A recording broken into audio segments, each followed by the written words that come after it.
Juda ko'p insonlar kasalliklarining sababini bilmasdan bu dunyodan ko'z yumib o'tib ketadilar. Gap biologik aktiv qo'shimchalar haqida ketyapti. Biologik aktiv dabaflar aynan hujayra darajasida, hujayra miqyosida ishlashiga, demak, e'tiborimizni qaratamiz. Demak, inson organizmi 12 ta tizimdan tashkil topgan. O'z navbatida keyin organlar, 70 dan ortiq organlar, undan keyin to'qimalar, to'qimalardan keyin hujayralardan tashkil topgan.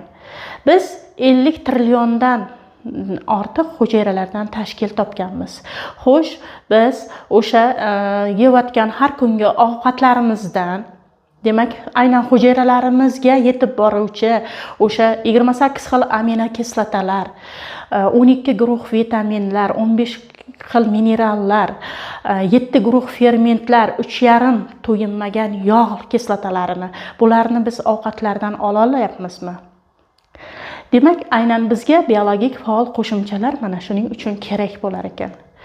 Demak, biz hujayralarimiz, qaysidir organlarimizning hujayralari kasallanganligini bir kasallik deb o'ylaymiz. Lekin aynan o'sha hujayralardagi o'sha ozuqalar yetib borishi, ozuqalar, kunlik ozuqalarni ola olishi aynan hujayralar har doim sog'lom bo'lishiga olib keladi. Demak, bu haqda sizda savollar bo'lsa, marhamat bering. Gruppamni kuzatishda davom eting. Biologik aktiv dabavkalar